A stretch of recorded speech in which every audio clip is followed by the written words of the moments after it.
because we don't quite have like that massive titan coming in. Yeah. There are a few returning names, sure, but we've had, as you say, complexity and big have kind of been a little ahead of the pack in that sense in the previous weeks.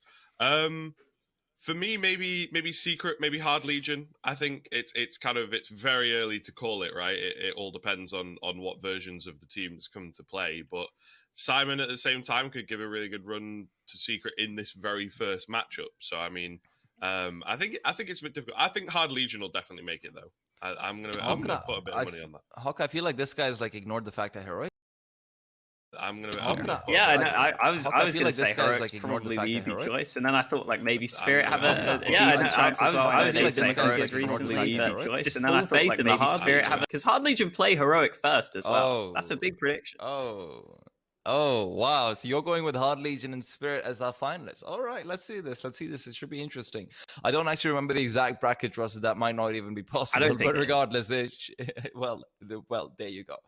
We are going to be starting off first and foremost with Secret versus Syman. And Secret is a team that we have consistently seen across the past few weeks. Syman, though, is a newcomer. And let's take a look at Syman's group through the playoffs and how they actually got here in that bracket, because that in itself is a little bit interesting. They beat out Contact and then they actually ended up losing out to Force, which would be expected for me. But Olga, I mean, I know you've probably seen a bit more of Syman than we have in the past few weeks. So what are you thinking for them?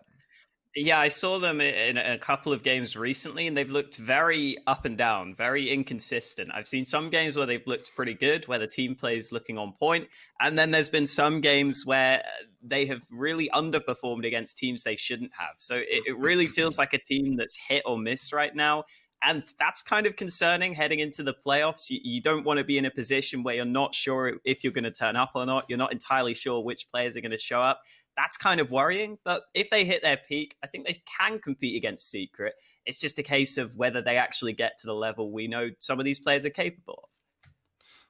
Well, Scrib, listen, we saw that they struggled a little bit against Contact in a couple of the maps that they played. And I'll be honest, I don't rate Contact very highly these days. They're a bit of a disappointment to me. So Secret, who have continually been showing signs of improvement, now with the addition of Ralan as well, Scrib, we've seen them quite a bit last week. We actually saw them doing decently even against Complexity. Yeah, well, here's the thing, right? You mentioned Ralan, they've been looking really good. He's kind of not been present with them for this week, as far as I'm aware. It's been Nuki kind of standing in. That's what it says at the moment on HLTV as well. So, you know, there are a lot of teams at the moment that seem to have stand-ins that are sticking around for quite some time, right? And ending up in the main roster. However, we can show the lineup on screen in that case. Yeah, sure. But like, I think at this point it's a little difficult to tell. Not everyone's in on the server, you know, so we don't quite have the full idea as yet. But the core four, let's look towards. We did have Percy, if you remember last week as well, was kind of like floating in and out. So interesting times. But for me, the names to look towards, I think Synopsy's been looking really consistent, really good for me. But Anarquez has had some incredibly impactful games, some really big rounds on that AWP, and is very, very difficult to deal with.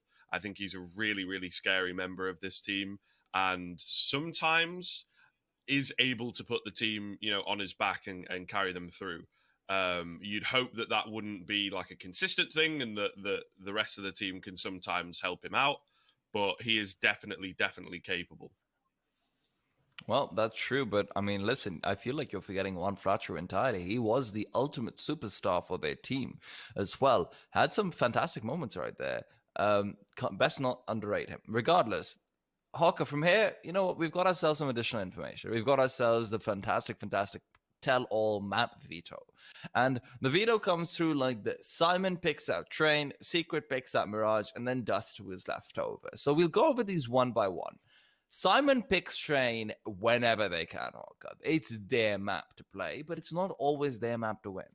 Yeah, that's the problem. And it's also a map that their opponents here, Secret, play pretty often as well. Secret will pick this map first sometimes. So that's a bit concerning as your pick. It's a map that your opponents also like to pick, and your opponents have some good results on. They have a good win rate on. So even though Syman have come in picking this, it doesn't fill me with confidence based on their results and based on the fact that their opponents are good on this map. So that's already concerning for me heading into this series. I'm not confident that Syman are going to win their train pick. And whenever I'm not really that confident a team's going to win their pick, it's really hard to see them winning the series, sadly. Scriv, we've seen a bit more than the win rates for Secret on Train. Let's not kid ourselves. Secret on Train is an interesting animal to tame. Yeah, I think definitely they've had some peculiar kind of matches on it before, and I think in general, just kind of in the best of threes, sometimes they can go a bit missing. I seem to remember, I think it was last week they played in like the semi-finals and they lost their map pick, but then won their opponent's map pick, and all that kind of stuff. So they can be a bit of a difficult team to read into. You could, again, put that down last week. Their in-game leader was replaced and everything, so maybe they were a little thrown for a loop. But this week, you feel like he's still around for sure. Nuki coming in, is it going to be Roland? We're not 100%, but probably I think Nuki, HLTV tends not to lie in that sense. But then maybe they don't know. But all the same, I think like has been confirmed. Okay, cool. So there you go. They have a relatively solid roster coming into this game today, and something that they're used to. And I think that moving on to a map that they're kind of confident on against a team that they should be confident against, I think it is going to be difficult. I kind of agree with Hawker. I think it is going to be difficult for Syman here. They need to bring their A game out of the gate. No slow starts or anything like that. And arguably as well, starting on the CT side would be really, really helpful for Syman. So it's not going to be an easy matchup here, I don't think, I think maybe what we're getting at. I mean, that we're setting things up already for a bit of a back and forth initially, but it might not continue on because the pick from Secret is, of course, Dust 2. And Dust 2 is a map that I'm taking a look at it, and I'll be perfectly honest, I haven't seen Syman play this map, but they do remove it fairly often in that second ban phase, and they lost it to LDLC, which I've seen them play, I've casted them play. I'm not particularly impressed by LDLC. They're a team that's on the come up, but not quite there. So contrast that to Secret Hawker, who I'll just tell you right now, they're a very, very fragger-heavy lineup. That could be troublesome.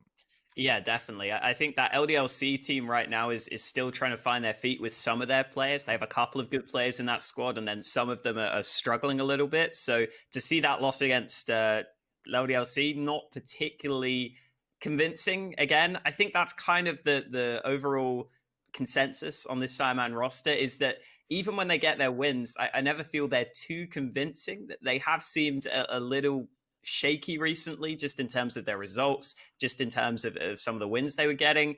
Even they were playing against a team called SG Pro recently from Russia, who I hadn't even really heard of ahead of the tournament, and they ended up losing that series. So that was really worrying for me to see them lose against these players I basically had never seen play before.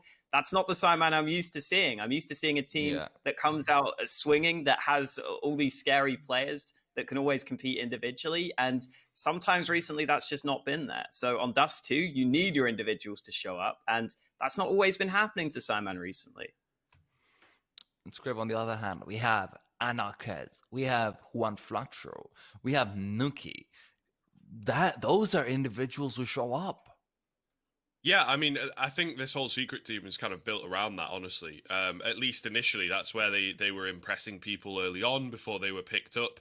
And they were the mixed lineup and everything. I think they can be very scary in that sense, and sometimes are able to just tap back into that. It's the style of Counterstrike that they like to go towards, and then maybe bringing in a bit more of an in-game leading voice in the form of Percy is to try and give them a second avenue of attack, make them even scarier as a team, that they have a bit of tactical depth to them as well. So yeah, I think 2 individually based maps to finish off the series, if the third is even required, could be a really difficult time here. And I think, yeah, it all comes down to Syman on Train, where they have their comfortable map, they have a bit more of tactical depth to it and everything, and an Orpus playground for Mo to play with. They need to pick up this first map. I think it's so important to keep reiterating that, and hopefully they realize that as well, and bring everything that they possibly can to Train. Well, listen, I'm taking a look at some of the notes that the other talent from the week in the group stage left us. And it says here that Mo can be incredible with the AWP when it comes to train. And unfortunately, he can sometimes go from 30 bombs to, completely being destroyed. So on train, at the very least, I feel like that's a big win condition that they do at least have. Dust do, maybe it swings the other way because of discomfort on the map. I've actually noticed that I've done something that I did last week as well, Scriv. And I don't know if you were here for that game, which was that I read the veto wrong. Dustu is the leftover map.